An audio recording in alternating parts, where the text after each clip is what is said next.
અરવલ્લી જિલ્લા પોલીસે ટ્રાફિક વ્યવસ્થા સુધારવા બે નવી ક્રેન સેવા શરૂ કરી છે। જિલ્લા પોલીસ વડા મનોહરસિંહ જાડેજા અને મોડાસા નગરપાલિકા પ્રમુખ નીરજભાઈ શેઠની હાજરીમાં 2 વ્હીલર અને 4 વ્હીલર ક્રેનને લીલી ઝંડી દેખાડી શરૂઆત કરવામાં આવી। અરવલ્લી જિલ્લા પોલીસ દ્વારા ટ્રાફિક ડ્રાઈવ અંતર્ગત બે નવી ક્રેન સુવિધા શરૂ કરીને અરવલ્લી જિલ્લા પોલીસે નવી પહેલ શરૂ કરી છે। અરવલ્લીના મોડાસા શહેરના રસ્તાઓ હવે વધુ સુરક્ષિત અને ટ્રાફિક મુક્ત બનશે। જ્યારે પણ આપણે રસ્તા પર નીકળીએ છીએ ત્યારે આડેધડ પાર્કિંગ જ્યાં ત્યાં ટ્રાફિક સમસ્યાથી આપણો સમય અને સુરક્ષા બંને જોખમાય છે। પણ હવે અરવલ્લી જિલ્લા પોલીસ એક્શન મોડમાં આવતા જાહેર રસ્તાઓ પર ટ્રાફિકમાં અડચણરૂપ વાહનો ખસેડવા માટે 2 વ્હીલર અને 4 વ્હીલર બે ક્રેનનું જિલ્લા પોલીસ વડા મનોહરસિંહ જાડેજા અને નગરપાલિકા પ્રમુખ નીરજભાઈ શેઠ સહિત મોડાસા નગરના ટ્રાફિક સમિતિના હોદ્દેદારો શહેરના અગ્રણીઓએ લીલી ઝંડી આપીને ટ્રાફિકની કામગીરીને કાર્યરત કરી હતી। અરવલ્લી જિલ્લા પોલીસ દ્વારા જાહેર રસ્તા પર ટ્રાફિકમાં અડચણરૂપ બનતા વાહનોને તાત્કાલિક ખસેડવા માટે 2 વ્હીલર અને 4 વ્હીલર ક્રેન સેવાનો વિધિવત પ્રારંભ કરવામાં આવ્યો। ત્યારે અરવલ્લી જિલ્લા પોલીસ અને મોડાસા નગરપાલિકાએ જનતાને જણાવ્યું કે આ પહેલનો હેતુ દંડ વસૂલવાનો નથી, પણ ટ્રાફિક વ્યવસ્થાને સુચારુ બનાવવાનો છે। રસ્તા વચ્ચે વાહન ન ઊભું રાખી ટ્રાફિકમાં અડચણરૂપ ન બનીએ અને ઝુંબેશને સફળ બનાવવા જનતાને અપીલ કરી છે। યાદ રાખો, શિસ્તબદ્ધ ટ્રાફિક એ જ આપણી અને આપણા શહેરની ઓળખ છે। સુરક્ષિત રહો, સાવચેત રહો। ટ્રાફિક સિગ્નલની જેમ સફળ થશે કે નહીં? સૌપ્રથમ હું પોલીસ અધિક્ષક શ્રી જાડેજા સાહેબને ખૂબ ખૂબ અભિનંદન આપીશ કે આવું સરસ મજાનું કામ એમને મેં પહેલા જ દિવસ એમને ધ્યાન દોર્યું હતું અને આજે એ કામનો શુભારંભ એમના હાથે અમે કર્યો એ બદલ એમને ખૂબ ખૂબ અભિનંદન આપીશ।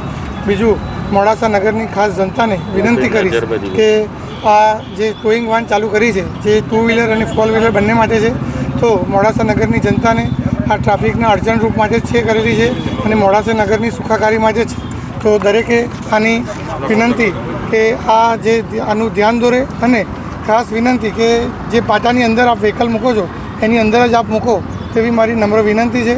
અને આની અંદર અમને સાથ અને સહકાર અને પોલીસ મોડાસા નગરની પોલીસ ટીમને પણ સાથ અને સહકાર આપવા વિનંતી કરું છું। સાહેબ, ટ્રાફિક સિગ્નલ પણ લગાવવામાં આવ્યા છે લાખો રૂપિયાના ખર્ચે, એ કયા કારણોસર ચાલુ થાય? ટ્રાફિક સિગ્નલ પણ અત્યારે ભૂગર્ભનો જે રોડ બની રહ્યો હતો એના લીધે જ અમે બંધ રાખ્યા છે। એસપી સાહેબ જોડે એની પણ વાત થઈ ગયેલી છે અને એ પણ ટૂંક સમયમાં ચાલુ થશે। મોડાસા ટાઉનમાં આજથી 2 ક્રેન ચાલુ કરવામાં આવી છે, ખાસ કરીને ટોઈંગ માટે થઈને।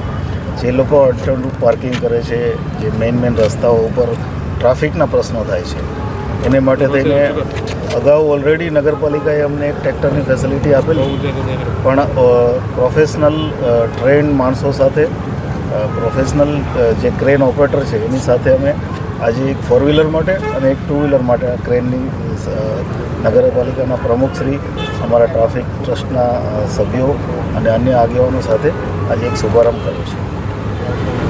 સર, આ પહેલાં પણ ચાલુ હતી અને બંધ થઈ ગઈ, આના માટે કોઈ મોનિટરિંગ ટીમ છે કે શું સુપરવિઝન કરશે? કારણ કે ઘર્ષણ બહુ બધા થતા હોય છે। લોકોને અપીલ છે કે આ જે કામ છે એ લોકો માટે છે અને ટ્રાફિકની વ્યવસ્થા સારી રીતે જળવાય એના માટે છે અને જે કંઈ પણ આ કામ કરી રહ્યું છે એ કાયદેસર કામ છે, એટલે એની સાથે અમે પોલીસની ટીમ પણ રાખી છે। પ્રોપર મોનિટરિંગ, પ્રોપર સુપરવિઝન જિલ્લા ટ્રાફિક કરી રહ્યું છે અને એની અમે અગાઉ પણ અને પહેલાં જ્યાં પોસ્ટિંગ હતું ત્યાં વ્યવસ્થા ચાલુ કરીને આવ્યા છે ને હજી ચાલુ છે, એમાં કોઈ પ્રશ્ન નથી। Okay sir.